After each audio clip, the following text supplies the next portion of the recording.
Haqiqatan biz hozir ana shu turgan joyimiz, ya'ni bu inson tomonidan tashkil etilgan ana shaxsiy kolleksiyaga e'tibor qaratgan bo'lsangiz, asosan bu yerda o'sha qo'lyozma asarlardan ko'chirilgan, haqiqatan Buxoroda o'z davrida Samarqandda Konigilda ishlab chiqarilgan nihoyatda sifatli qog'ozlarda ko'chirilgan asarlar bor.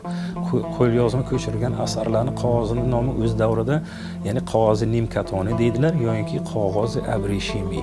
Qog'ozi nimkatoni deyishini sababi shundan iboratki, qog'oz yarmi, ya'ni kanob, yarmisi esa paxtadan qilingan.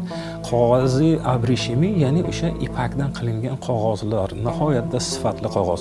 Qaysi paytda tarixda ma'lumki 751-yilda Talas vodiysida bo'lgan o'sha musulmonlar va Xitoy orasidagi bo'lgan janglarda o'sha yoqda hunarmandlar qo'lga tushgandan keyin asir olingan hunarmandlardan qog'oz ishlab chiqarish siri aniqlandi-yu va Buxoro, Samarqandda bu qog'oz ishlab chiqarish yo'lga qo'yilgandan keyin 350 yil davomida butun Yevropani, butun dunyoni qog'oz sanoati bilan bular ta'minladi.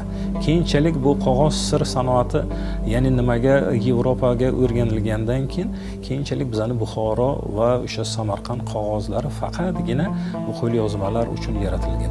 Hozirgi paytda ham bu qo'lyozmalar uchun, kitoblar uchun shu Buxoroda Akmal Muhiddinov degan o'sha bizlarning hunarmandimiz bor, shu Buxoro qadimgi, ya'ni o'sha qog'ozini ishlab chiqarishni yo'lga qo'ygan. Undan tashqari Samarqandda Konigil degan joyda Ma'rufjon Zaripov degan o'sha inson tomonidan hozir o'sha qadimiy o'sha uslubda qog'oz ishlab chiqarilyapti. Va bu yerda qog'ozlardan tashqari bu qog'ozlarning endi umr boqiyligi nimada deganda, qog'ozni asosan tut va uni tarkibiga o'z davrida ohak tosh qo'shilgan, bizada Buxoroda o'sadigan qora sho'ra bor, shulardan qo'shilgan. Buni endi qo'shilishni, bu qog'ozga o'sha qo'shilish sababi har qanaqa o'sha qurt-qumursqa uni kemiruvchilar yeb bitkazmasligi uchun. Ikkinchisi, agar kitoblarga e'tibor qaratgan bo'lsangizlar, atrofida ko'p hoshiya joylari qoldirilgan. Bu hoshiya joylarni qoldirishning sababi o'z davrida qaysi paytda bilasizki, asosan kutubxonalarda o't ketganda, o'sha kitoblarni agar atrofi yopilgan bo'lsa, agar havo olmasa, kitobni faqat atrofigina yonib bitgandan keyin uni ta'mirlovchi uni atrofini kesib olsa, agar kitobning haqiqiy asl mohiyati qolar ekan.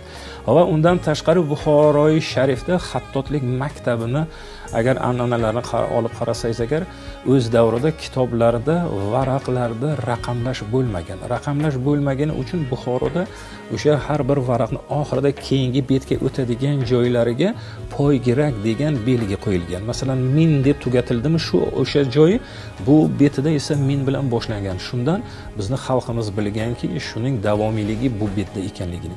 Undan tashqari Buxoroy Sharif endi islom markazi bo'lgani uchun, kitobga ko'p ehtiyoji bo'lgani uchun birinchi navbatda xattotlar, o'sha mirzamunshiylar, kotiblar kam bo'lgan va Qur'onga ehtiyoj ko'pligi uchun xattotlar o'sha davrlarda Qur'onni poralab, mayda-mayda porachalarga bo'linib, o'sha porachalarni o'zi har bir nimalarga, qori bolalarga, o'sha ilmga ega bo'lishga kelgan talaba yoshlar uchun mo'ljallangan shunaqa porachalar ham Buxoroy Sharifda kashf etilgan.